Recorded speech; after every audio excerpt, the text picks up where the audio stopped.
హరే కృష్ణ. భగవద్గీత అధ్యాయం 3 కర్మయోగము. ఓం శ్రీకృష్ణ పరబ్రహ్మణే నమః. శ్రీమద్భగవద్గీత అథ తృతీయోऽధ్యాయః కర్మయోగః. అర్జున ఉవాచ జ్యాయసి చేత్ కర్మణస్తే మతా బుద్ధిర్జనార్దన తత్కిం కర్మణి ఘోరే మాం నియోజయసి కేశవ.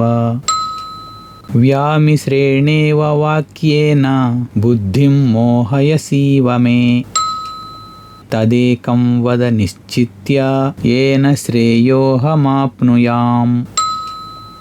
శ్రీభగవానువాచ లోకేస్మిన్ ద్వివిధా నిష్ఠా పురా ప్రోక్తా మయా నఘ జ్ఞానయోగేన సాంఖ్యానాం కర్మయోగేన యోగినాం.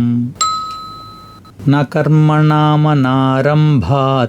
నైష్కర్మ్యం పురుషోస్నుతే న చ సన్యసనాదేవ సిద్ధిం సమధిగచ్చతి. న హి కశ్చిత్ క్షణమపి జాతు తిష్టత్యకర్మకృత్ కార్యతే హ్యవశః కర్మ సర్వః ప్రకృతిజైర్గుణైః.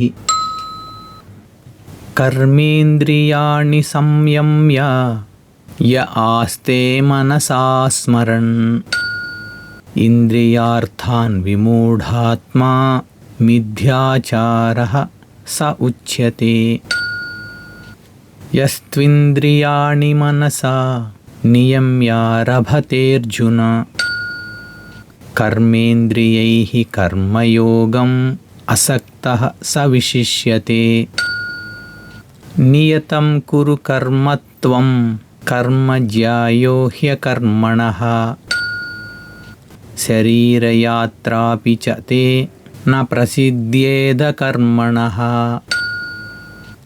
యజ్ఞార్థా కర్మణోऽన్యత్ర లోకోऽయం కర్మబంధనః తదర్థం కర్మ కౌంతేయ ముక్తసంగః సమాచర. సహ యజ్ఞాః ప్రజాః సృష్ట్వా పురోవాచ ప్రజాపతిః అనేన ప్రసవిష్యధ్వం ఏష వోస్త్విష్ఠ కామధుక్. దేవాన్ భావయతానేన తే దేవా భావయంతు వః పరస్పరం భావయంతః శ్రేయః పరమవాప్స్యథ. ఇష్టాన్ భోగాన్ హి వో దేవా దాస్యంతే యజ్ఞభావితాః తైర్దత్తాన ప్రదాయేభ్యో యో భుంక్తేస్తేన ఏవ సః. యజ్ఞశిష్టాసినః సంతో ముచ్యంతే సర్వకిల్బిషైః భుంజతే తే త్యఘం పాపా ఏ పచంత్యాత్మకారణాత్. అన్నాద్భవంతి భూతాని పర్జన్యాదన్న సంభవః యజ్ఞాద్భవతి పర్జన్యో యజ్ఞః కర్మ సంభవః. కర్మ బ్రహ్మోద్భవం విద్ధి బ్రహ్మాక్షర సముద్భవం తస్మాత్ సర్వగతం బ్రహ్మ నిత్యం యజ్ఞే ప్రతిష్ఠితం. ఏవం ప్రవర్తితం చక్రం నానువర్తయతి హయః అఘాయురింద్రియారామో మోఘం పార్థ స జీవతి. యస్త్వాత్మరతిరేవ స్యాత్ ఆత్మతృప్తశ్చ మానవః ఆత్మన్యేవ చ సంతుష్టః తస్య కార్యం న విద్యతే.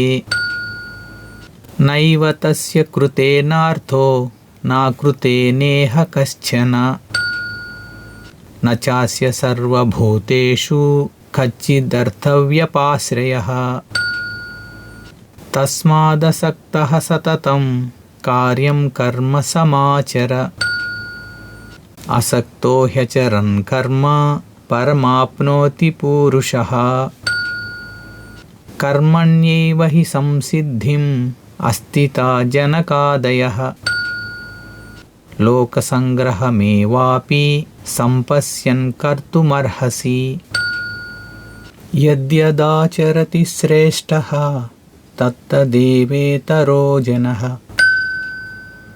స యత్ప్రమాణం కురుతే లోకస్తదనువర్తతే. న మే పార్థాస్తి కర్తవ్యం త్రిషు లోకేషు కించన. నానవాప్తమవాప్తవ్యం వర్త ఏవ చ కర్మణి. యది హ్యహం న వర్తేయం జాతు కర్మణ్యతంద్రితః.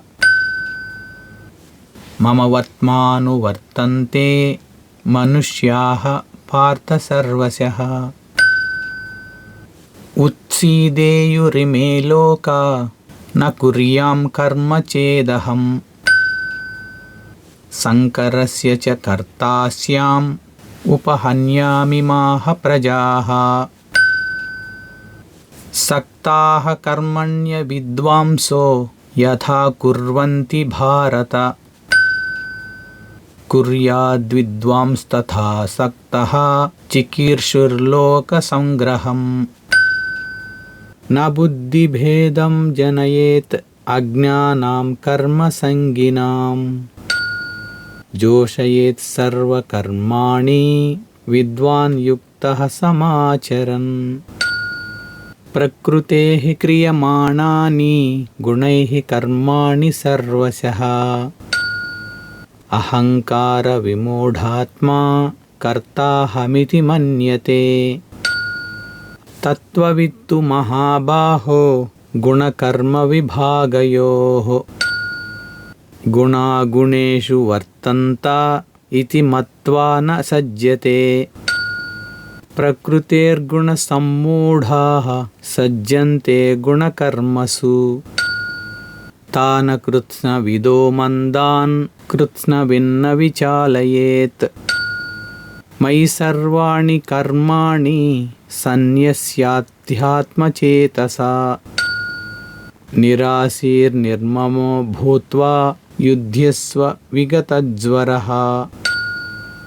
ఏమే మతమిదం నిత్యం అనుతిష్టంతి మానవాః. శ్రద్ధావంతో నసూయంతో ముచ్యంతే తేపి కర్మభిః. ఏ త్వేతదభ్యసూయంతో నానుతిష్టంతి మే మతం. సర్వజ్ఞానవిమూఢాంస్తాన్ విద్ధి నష్టాన చేతసః. సదృశం చేష్టతే స్వస్యాః ప్రకృతేర్జ్ఞానవానపి. ప్రకృతిం యాంతి భూతాని నిగ్రహ కిం కరిష్యతి. ఇంద్రియస్యేంద్రియాస్యేర్థే రాగద్వేషౌ వ్యవస్థితౌ.